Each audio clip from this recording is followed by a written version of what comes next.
Assalamualaikum warahmatullahi wabarakatuh. Alhamdulillah wassalatu wassalamu ala Rasulillah wa ala alihi wa sahbihi wa man tabi'ahu wa mawala.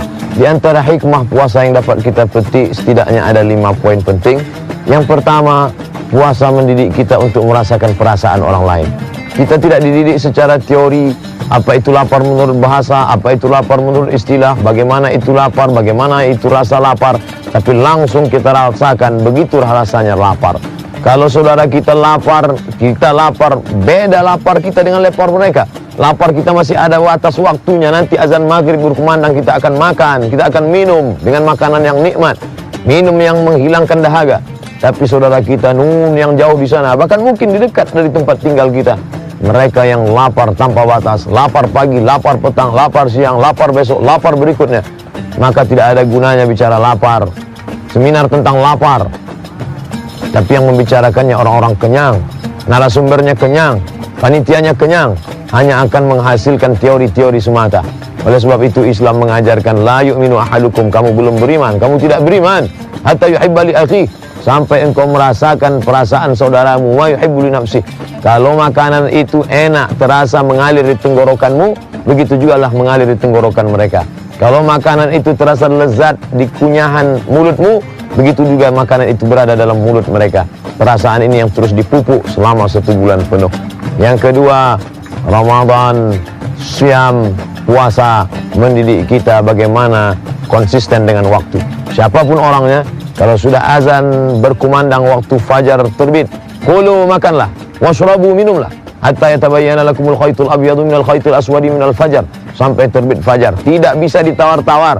Siapa yang terlambat, lalu kemudian dia makan pada saat matahari sudah terbit, lalu dia ingin tambah menjadi malam, saya tunda malamnya, tidak bisa, karena ini waktu sudah ditetapkan Allah Subhanahu wa ta'ala. Harinya tertentu hanya pada awal Ramadan sampai akhir Ramadan, tidak lebih dari 30 hari, tidak kurang daripada 29 hari. Harinya tertentu, ayyaman ma'dudat, batas waktu yang sudah ditetapkan, ditentukan oleh siapa? Allah Subhanahu wa ta'ala.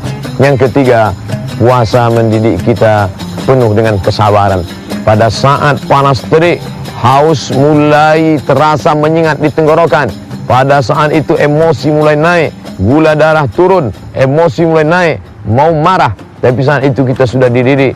Insyatamahu ahadun alaih, ada orang yang mencaci makinya, ada orang yang mengajaknya berkelahi.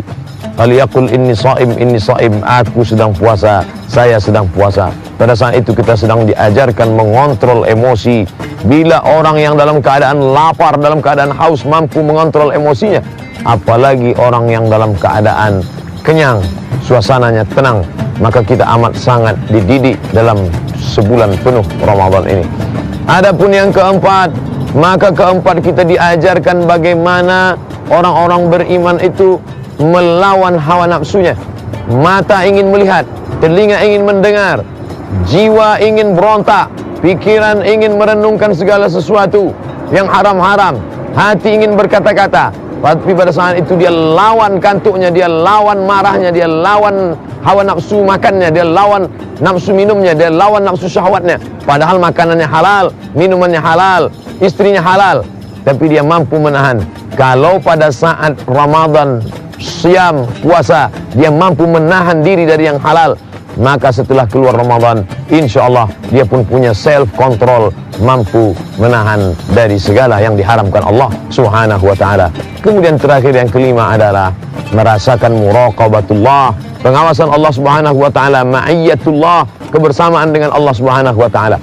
Anda tidak diawasi kamera CCTV, tidak diawasi oleh petugas, tapi yang mengawasi adalah Allah Subhanahu wa ta'ala. Siapa dia? La ta'khudhuhu sinatun wala naum.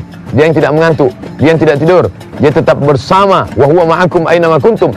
Kebersamaan itu dirasakan pada saat melaksanakan siam. Di dalam kamar mandi, pintu terkunci, air ada, melimpah ruah, siapapun tidak melihat, tapi pada saat itu dia sedang merasakan kebersamaan. Rumah terkunci, semua orang tidak ada, pembantu tidak ada, anak-anak sudah pergi, suami bekerja, tinggal seorang diri. Pada saat itu dia sedang merasakan kebersamaan dengan Allah. Andai rasa itu yang kita bawa keluar Ramadan, insya Allah kita akan menjadi insan-insan yang dekat dengan Allah. Semoga bermanfaat. Selamat kita melaksanakan ibadah ini dan diberikan karakter pembentukan diri menjadi insan yang bertakwa kepada Allah Subhanahu wa taala. Semoga. Terima kasih. Wassalamualaikum warahmatullahi wabarakatuh.